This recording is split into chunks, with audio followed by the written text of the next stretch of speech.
আর ওই রুমের ভিতরে আপনার অনেক লেখা, ওয়ালের মধ্যে খোদাই করে লিখছে। আমার মনে হচ্ছে যে এখানে কত লোককে যে রাখা হয়েছে এটা অনুভব করার মতো না। এক একজনের লেখার হাতের স্টাইল এক এক রকম। আমাকে ডিজিএফআই ধরে নিয়ে আসছে, আমাকে ডিজিএফআই অ্যারেস্ট করছিল বাড়ি থেকে, এরকম অনেক লেখা।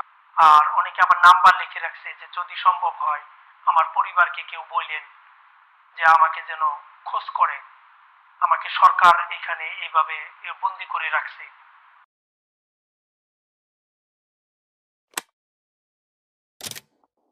উত্তরে 14 তলা বিল্ডিং, দক্ষিণে ম্যাচ বি, তার মাঝখানে হলো একটা মাঠ, মাঠের মাঝখানে।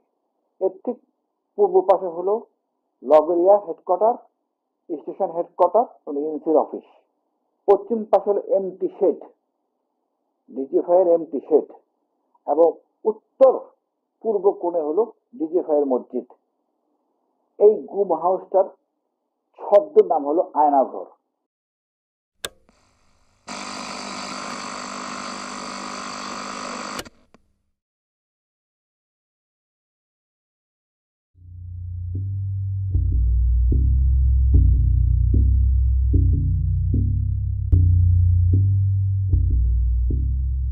ঢাকায় ডিজিএফআই সদর দপ্তরের ঠিক পেছনে অদ্ভুত এক স্থাপনা। র্যাপিড অ্যাকশন ব্যাটালিয়নের ওপর মার্কিন নিষেধাজ্ঞা আরোপের কয়েকদিন আগেই এই স্থাপনাটি ত্রিপলের ছাউনি দিয়ে ঢেকে ফেলা হয়। বাংলাদেশে বলপূর্বক অন্তর্ধান বা গুমের শিকার ব্যক্তিদের কোথায় আটক রাখা হয়? এই প্রশ্নের উত্তর খুঁজতে গিয়েই আমরা আয়নাঘর নামক এই গোপন কারাগারটির সন্ধান পাই। নেত্র নিউজের এই অনুসন্ধানটা শুরু হয় যখন মালয়েশিয়া প্রবাসী এক তরুণ আমাদের সাথে যোগাযোগ করেন। 2016 সালের মে মাসে গাজীপুরের কাপাসিয়া থেকে তাকে গুম করা হয়। এই খবরটা তখন স্থানীয় একটা পত্রিকাতেও প্রকাশিত হয় এবং তার ভাই থানায় একটা জিডিও করেন। বেশ কয়েক মাস পরে ভুয়া একটা মামলায় তাকে গ্রেফতার দেখিয়ে কারাগারে পাঠানো হয়। সেখান থেকে ছাড়া পেয়ে তিনি মালয়েশিয়ায় ফিরে যান। আমি শেখ মোহাম্মদ সেলিম, আমার গ্রামের বাড়ি গাজীপুর কাপাসিয়া 6 নং ওয়ার্ড। আমি মালয়েশিয়ান প্রবাসী। আমি 2008 সাল থেকে মালয়েশিয়াতে কর্মরত ছিলাম। 2015 সালের লাস্টে দিয়ে আমি দেশে যাই বিবাহ করার উদ্দেশ্যে। তো 2016 সালে 29শে মে আমি কাপাসিয়া ব্রাক ব্যাংকের পাশে বডি গ্যারেজে আমাদের গাড়ির বডির কাজ চলতেছিল। আমি এটা পর্যবেক্ষণ করতেছিলাম বিকাল আনুমানিক 4টা থেকে 5টার এরকম সময়। তো হঠাৎ করে 4-5 জন লোক, একটা গাড়ি আসলো, 4-5 জন লোক গাড়ি থেকে নামলো। তো ওনাদের হাতে একটা মনিটর ছিল। তো ওনারা আমার থেকে মেবি 10 ফিট ডিস্টেন্স ছিল দূরত্ব। তো অটোমেটিক আমার মোবাইলে একটা কল আসে। আমি মোবাইলটা বের করি, বের করার সাথে সাথে ওনারা আমার সামনে চলে আসে। সামনে আসার পরে আমাকে জিজ্ঞেস করে, আপনি কি শেখ মোহাম্মদ সেলিম? আমি বলি জি। তো 2 জন লোক আমার দুই পাশে আমাকে একরকম ধরার মতোই, বাট ধরে নাই। তো বললো একটু সামনে আসেন, কথা আছে। তো আমি যখন একটু সামনে যাই, তো ওনারা 2 জন আমাকে ধরে গাড়িতে উঠায় জোরপূর্বক। গাড়িতে উঠানোর সাথে সাথে আমার চোখ বেঁধে ফেলে, আমার হাতটা বেঁধে ফেলে পিছনে। তারপরে আরেকটা মোটা কাপড় দিয়ে আমার চোখ বাঁধে, তারপরেও একটা টুপি পরায়। তো আমি গাড়িতে ওঠার সাথে সাথে একজন আমাকে বলে, যখন গাড়িটা চলতেছিল, আমাকে বলে আপকো হিন্দি আতা হ্যায়? হিন্দি মে বাত করো। তো আমি তো একটু নার্ভাস ফিল করছি। তারপরে আমি বলছি যে আমার হিন্দি থোড়া থোড়া আতা হ্যায়। তারপরে ওনারা বাংলায় আমাকে কথা বললো, জিজ্ঞেস করলো।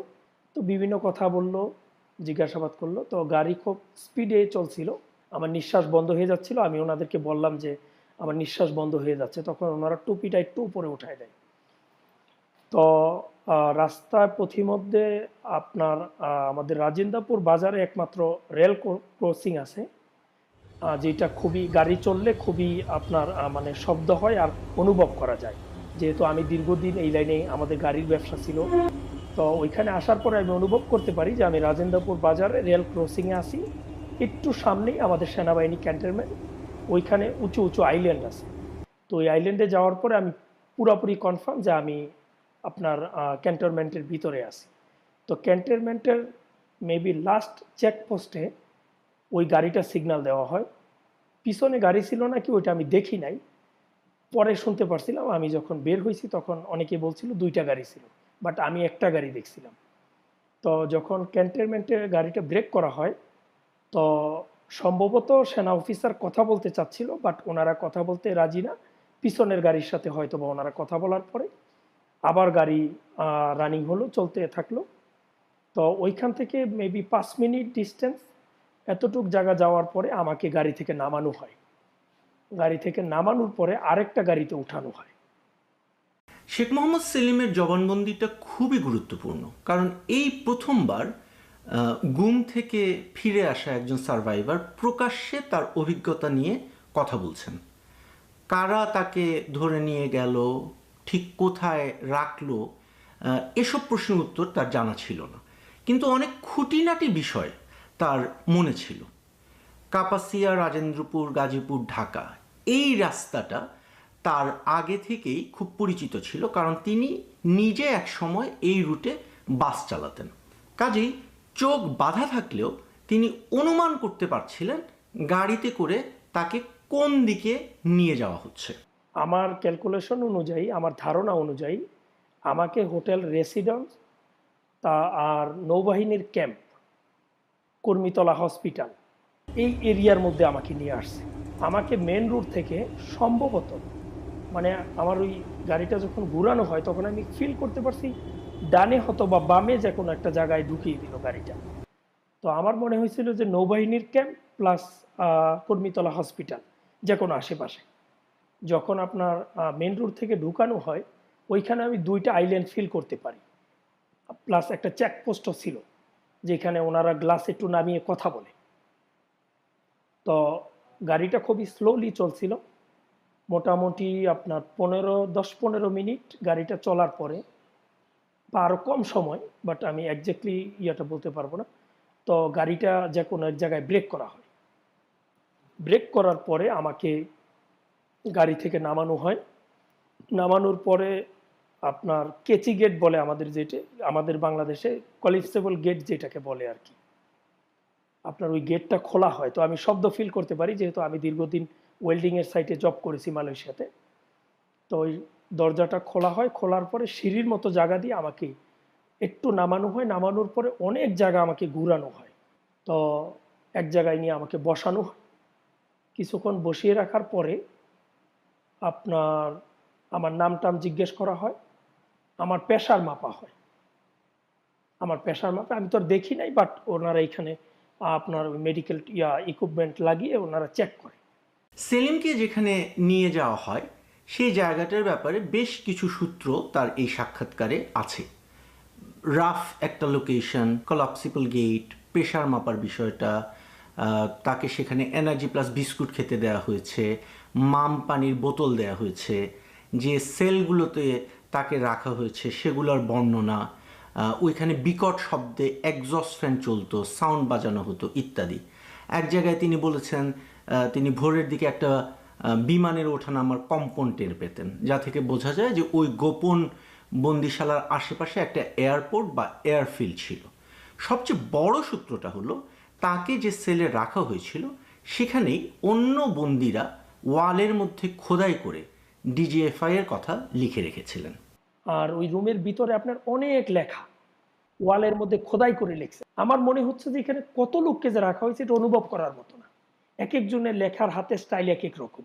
আমাকে ডিজিএফআই ধরে নিয়ে আসছে, আমাকে ডিজিএফআই অ্যারেস্ট করছিল বাড়ি থেকে, এরকম অনেক লেখা। আর অনেকে আবার নাম্বার লিখে রাখছে যে যদি সম্ভব হয় আমার পরিবারকে কেউ বললেন যে আমাকে যেন খোঁজ করে, আমাকে সরকার এখানে এইভাবে বন্দি করে রাখছে।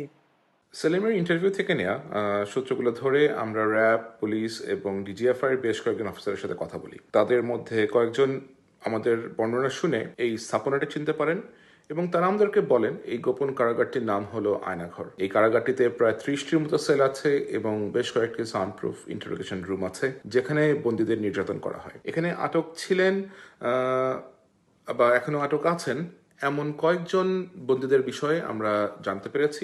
এদের মধ্যে একজন হলেন লেফটেন্যান্ট কর্নেল হাসিনুর রহমান। আমার নাম লেফটেন্যান্ট কর্নেল মোহাম্মদ হাসিনুর রহমান, বীর প্রতীক। সেনাবাহিনীতে 28 বছর চাকরি করেছিলাম, তারপর বরখাস্ত। সাবেক সেনা কর্মকর্তা হাসিনুর রহমান এখন পর্যন্ত 2 বার গুম হয়েছেন। প্রথমবার গুম থেকে ফিরে আসার পর 2018 সালের অগস্ট মাসে তিনি দ্বিতীয়বার গুম হন। মিরপুর ডিওএইচএস থেকে তাকে অপহরণ করা হয়। 1 বছর 6 মাস 14 দিন আয়নাঘরে বন্দী ছিলেন হাসিনুর। আমি যেহেতু আগে চাকরি করছি ঢাকা শহরে, মিলিটারি পুলিশের অফিস অফিসার ছিলাম আর্মি এমপি ইউনিটের, তা আমি এলাকাটা চিনে ফেলি, স্থানটাও চিনে ফেলি। যে নতুন যে কমপ্লেক্স গুম হাউজের, সেটা হলো 5টা করে রুম, প্রতি 5টা রুমের সাথে একটা করে বাথরুম। যেই পাশে আমি ছিলাম, অর্থাৎ পশ্চিম পাশের 5টা রুমের সাথে যেই বাথরুম, সে বাথরুমে 2টা প্যান আছে, একটা লো প্যান, একটা হাই কমোড। আমি হাই কমোডের উপরে উঠে একজস্ট ফ্যান দিয়ে বাইরে তাকাই, আমি দেখতে পাই পুরান বিল্ডিং এবং আমি চিনতে পারি মোটামুটি এর এলাকাটা কোনটা। এটা হলো সম্পূর্ণ কমপ্লেক্সটা হলো উত্তরে 14তলা বিল্ডিং, দক্ষিণে মেজ বি, তার মাঝখানে হলো একটা মাঠ, মাঠের মাঝখানে এর ঠিক পূর্ব পাশে হলো লগরিয়া হেডকোয়ার্টার, স্টেশন হেডকোয়ার্টার এবং এনসির অফিস। পশ্চিম পাশে হলো এমটি শেড, ডিজিএফআই এর এমটি শেড, এবং উত্তর পূর্ব কোণে হলো ডিজিএফআই এর মসজিদ। এই গুম হাউসটার ছদ্ম নাম হলো আয়নাঘর। আয়নাঘরের বর্ণনা দিতে গিয়ে হাসিনুর রহমান বলছেন, এখানে 2টি সেকশন আছে, 10টি রুমের নতুন সেকশন এবং 16টি রুমের পুরনো সেকশন। সামরিক ও বেসামরিক ব্যক্তিরা এখানে প্রহরীর কাজ করেন। আমরা যখন হাসিনুর রহমানের সাক্ষাৎকার নেই, তখন সবচেয়ে স্ট্রাইকিং বিষয়টা ছিল যে তার দেওয়া বর্ণনা এবং শেখ মোহাম্মদ সেলিমের দেওয়া বর্ণনা অনেকটাই মিলে যায়। তো রাতে আমাকে এনার্জি প্লাস বিস্কুট দেওয়া হয়। এনার্জি প্লাস বিস্কিট দেওয়া হয়তো মাঝে মাঝে। একজাক্টলি আমি আপনাকে 2 দিন 3 দিন এটা বলতে পারবো না, যেহেতু সূর্যের আলো বাতাস কোনোটাই আমি ফিল করতে পারি নাই। কখন সময় যাচ্ছে, কি হচ্ছে, মানে ওইটা আসলে আপনার অনুমান করা যায় না। তারপরও খাবারের যে সময়টা, এটা অনেক সময় দেখা যাইতো যে খুব ক্ষুধা লাগছে, খাবার দিচ্ছে না, আবার দেখা যাচ্ছে কিছুক্ষণ আগে খাইলাম আবার খাবার দিল, মানে এমন একটাই অবস্থা। খাবারের কন্ডিশন খুব ভালো ছিল। আপনার খাবার খুব ভালো খাবার দেওয়া হইতো। 1 বোতল করে মাম ওয়াটার দেওয়া হইতো। নর্মাল আমাদের যে মামের বোতলগুলি আছে, যেগুলি, এই বোতলগুলি দিত। একটা বিমান ল্যান্ড করতো, মানে বিমানের মতো একটা শব্দ হইতো, আমার মনে হচ্ছিল যে বিমানটা ল্যান্ড করে। তার সাথে কিন্তু রানওয়ে, যে তেজগাঁও রানওয়ে বলে, তো ওইখানকার নর্মাল রুটিন প্লেন, এয়ারফোর্সের বা আর্মি এভিয়েশনের সেসনাগুলি উদ্যান বা নামার জন্য এই শব্দগুলি শোনা যেত। আর ফ্যান বন্ধ করলে, আপনাকে আরেকটা জিনিস বলি, অনেক লোকের কান্নার শব্দ আসে, কিন্তু ওইটা ফ্যান ছাড়া থাকা অবস্থায় বোঝা যায় না। ফ্যানটা বন্ধ করলে কান্নার শব্দ শুনতে পাই। আর যখন টয়লেটে নিয়ে যায় তখনও ওনাদের কান্নার শব্দ শোনা যায় না। কারণ হলো ওই সময় আপনার ফ্যান বাইরে, আপনার রুম থেকে যখন আমাদেরকে বের করতো চোখ বেঁধে, ওইখানের শব্দটা আরো বিকট হইতো। কোনো কিছু যাতে শোনা না যায় এবং ভিতরে কোনো শব্দটা বাইরে না যায়, এটা বড় একজস্ট ফ্যান ইউজ করে, খুব বড় বড়। যেমন ওই প্রতি 5টা রুমের সাথেই 2টা একজস্ট ফ্যান, অর্থাৎ ওই 10টা রুমের সাথে 4টা একজস্ট ফ্যান, যাতে কোনো শব্দ ভিতর থেকে বাইরে না যায়, বাইরের শব্দ ভিতর থেকে ভিতরে না আসে। ওই রুমটা আপনার খুব ভিতরের জায়গাটা সম্ভবত 10 ফিট স্কোয়ার হবে, খুব উঁচা। আর রুমে আপনার কোনো জানালা নাই, একটাই দরজা, আপনার একটা গ্রিলের দরজা আর একটা কাঠের দরজা। একটা এক্সজস্ট ফ্যান আছে উপরে, আর উপরে একটা মাত্র লাইট ছিল একেবারে উপরে ছাদের মধ্যে। 16 রুমের কমপ্লেক্সটা খুব পুরানো আমলের, অনেক পুরো। আমি 90 সালে ছিলাম আর্মি এমপিতে অফিস অফিসার হিসেবে, তখন আমি এটা এরকমই দেখি। এটা উচ্চতা 18 ফিট, দেওয়ালগুলি মসৃণ, প্রত্যেকটা রুমের সাথে একটা করে লাইট আছে এবং একজস্ট ফ্যান আছে একটা করে। এর পার্থক্য হলো নতুন রুমের সাথে এটার বড় বড় মোটা মোটা শিক, যেটা নতুন রুম করা হয়েছে একটা শিকটি একটু তুলনামূলকভাবে চিকন, লোহার দরজা, তারপরে হলো আপনার বড় কাঠের দরজা, কাঠের দরজার মাঝখান দিয়ে আছে আপনার ছিদ্র, যা দিয়ে দেখা যায় ভিতরে কে কি করে বা কি করতেছে ইত্যাদি। বাংলাদেশের সামরিক বাহিনীর সাথে সম্পৃক্ত একজন কর্মকর্তার মাধ্যমে আয়নাঘরের কিছু ছবি আমরা সংগ্রহ করেছি। আমাদের সংবাদ সূত্রের গোপনীয়তা ও নিরাপত্তার জন্য এই ছবিগুলো কখন কিভাবে তোলা হয়েছে তা আমরা প্রকাশ করছি না। আয়নাঘরের বন্দীদের এই রুমগুলোতেই রাখা হয়। নর্থ সাউথ বিশ্ববিদ্যালয়ের শিক্ষক মুবাশ্বের হাসান সিজার গত ৭ নভেম্বর ক্লাস শেষে বসুন্ধরার ক্যাম্পাস থেকে বেরিয়ে আগারগাঁওয়ের আইডিবি ভবনে যান তিনি। সেখান থেকে বের হবার পর নিখোঁজ হন মুবাশ্বের। সামরিক সূত্রের মাধ্যমে আয়নাঘরের বন্দীদের যে তালিকা আমরা পেয়েছি, সেখানে নর্থ সাউথ বিশ্ববিদ্যালয়ের শিক্ষক মুবাশ্বের হাসানের নাম আছে। তিনি গুম হওয়ার কিছুদিন পর ভারতের দ্য ওয়্যার একটি আর্টিকেল প্রকাশ করেছিল, যেখানে বলা হয়েছিল যে ডিজিএফআই তাকে ধরে নিয়ে গেছে। এছাড়াও সাবেক অ্যাম্বাসেডর মারুফ জামান এবং ব্যবসায়ী অনিরুদ্ধ রায়কেও এখানে বন্দী করে রাখা হয়েছিল। আয়নাঘরের বর্তমান বন্দীদের মধ্যে আছেন জামায়াত নেতা মীর কাসেম আলীর ছেলে মীর আহমেদ বিন কাসেম এবং গোলাম আজমের ছেলে আবদুল্লাহিল আমান আজমি। এই দুজনকে নিজের চোখে আয়নাঘরে দেখেছেন এমন কর্মকর্তাদের সাথে আমাদের কথা হয়েছে। Soon after the Holy militant incident, 3 men were picked up in a short period of time in August 2016. The first one was the son of Salahuddin Qaeda Chowdhury. Then there was the son of Amir Qasim Ali. Both of those men had been convicted, or about to be convicted in the International Crimes Tribunal. And the third one was Brigadier General Azmi, who was the son of Ghulam Azam, who'd also been convicted at the International Crimes Tribunal, but hadn't been executed. And in all 3 incidents, there was clear eyewitness testimony to clearly substantiate that they were picked up by law enforcement agencies. And immediately after each of them were picked up, the state agencies refused to acknowledge that they had done that. Effectively, they were secretly detained from the point at which they were detained. They hadn't been formally arrested. They weren't brought before the court.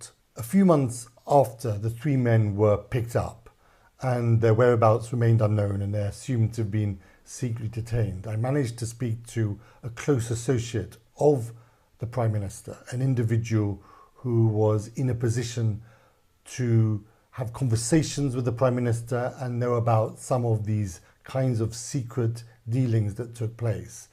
And he confirmed to me that these 3 men had been picked up by DGFI, a military intelligence agency, and were in secret detention, although he was unclear of exactly the whereabouts of these men right now. But he understood that at some point in time, they had been taken to the military interrogation unit, or he wasn't entirely sure of the exact name, but that's what he said.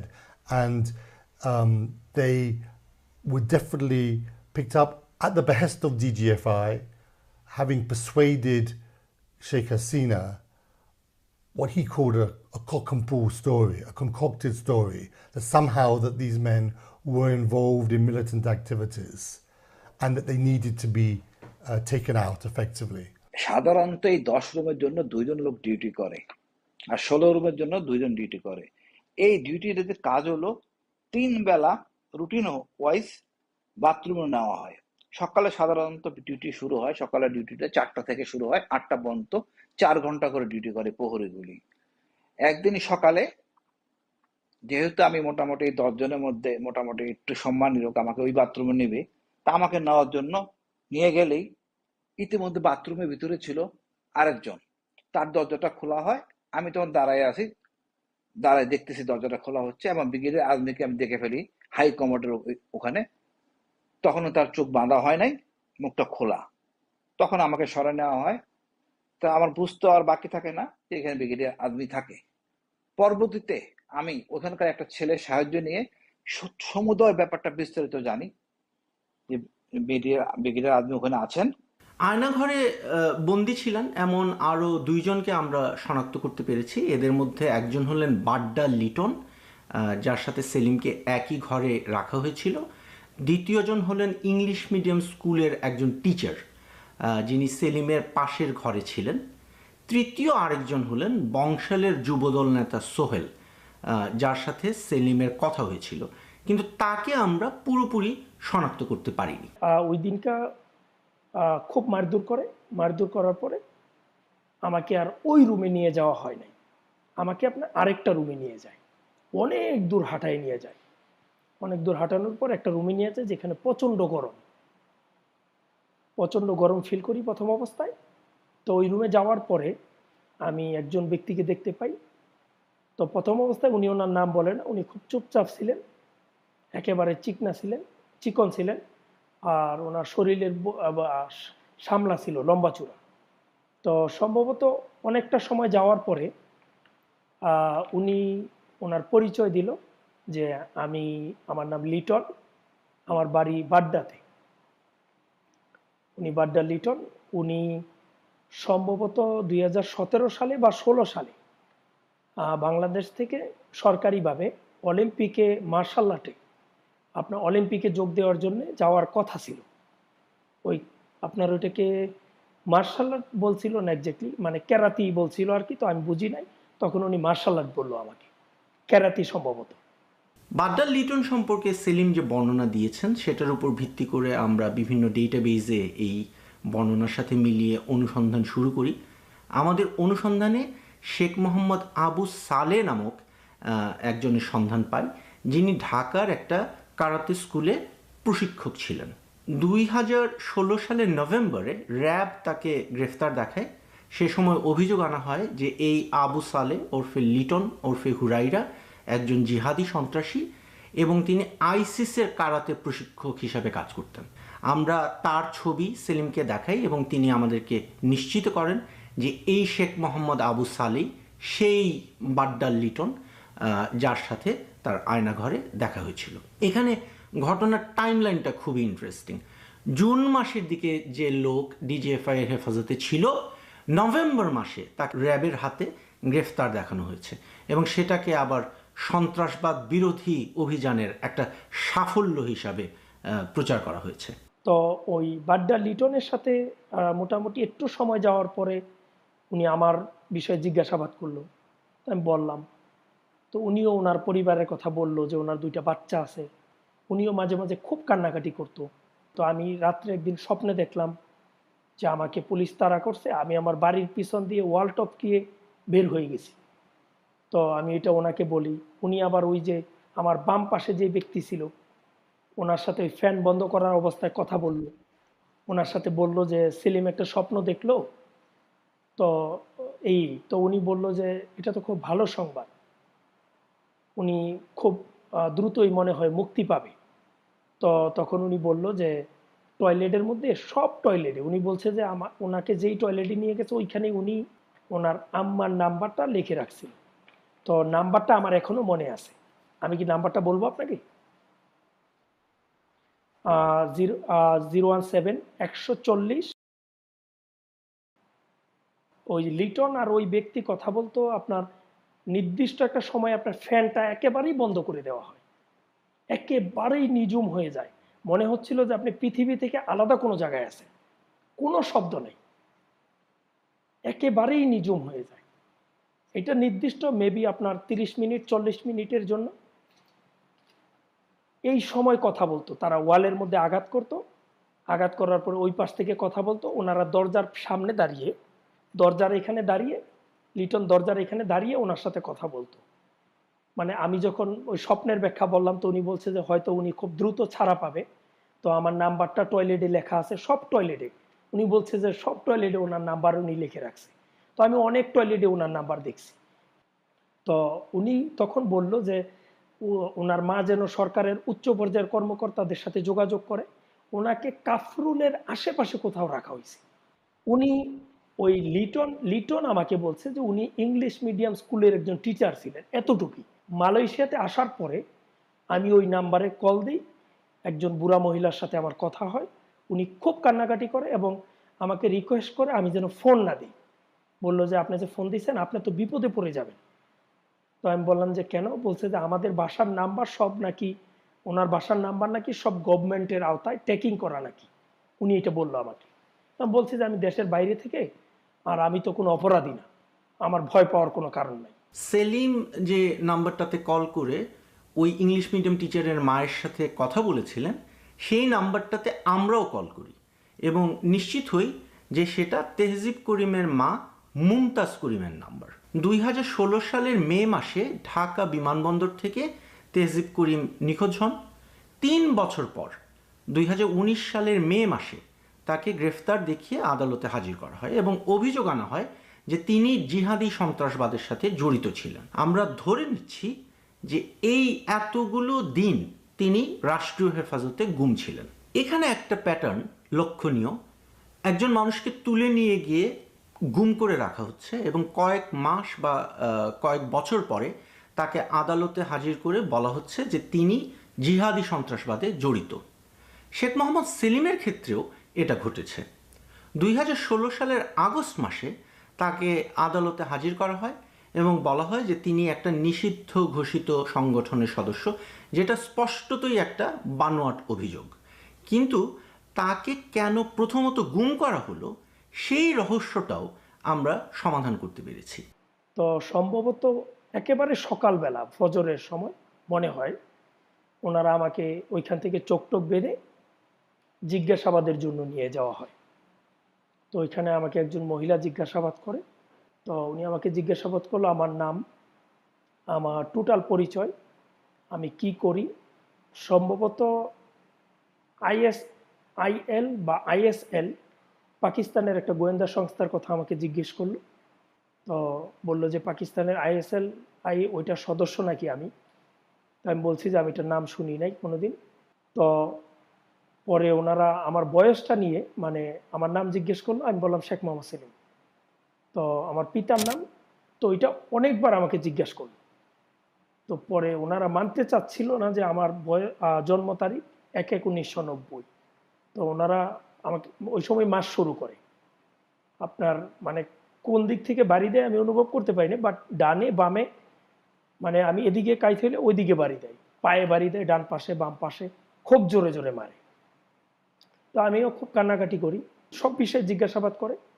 তো আমার একটু চুপ করে রইল ওনারা। ওই মহিলা হঠাৎ করে জিজ্ঞেস করলো, শেখ মোহাম্মদ সেলিম? আমি বললাম জি। বলল যে আপনি কখনো পঞ্চগড় গেছেন? আমি বললাম যে না। তারপরে জিজ্ঞেস করলো যে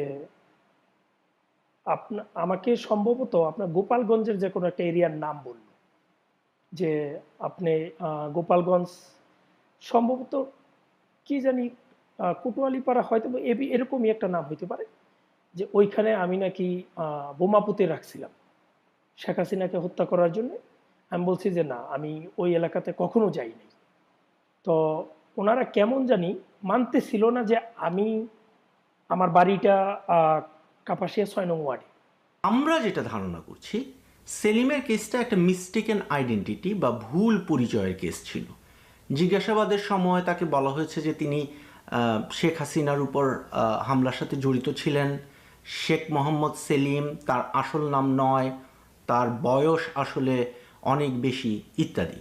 এই বক্তব্যগুলোর বিপরীতে অনুসন্ধান চালিয়ে আমরা আরেকজন মানুষের সন্ধান পাই যার নাম মোহাম্মদ ইকবাল হোসেন। 2021 সালের ফেব্রুয়ারিতে এই ইকবাল হোসেন গ্রেফতার হন বা তাকে গ্রেফতার দেখানো হয়।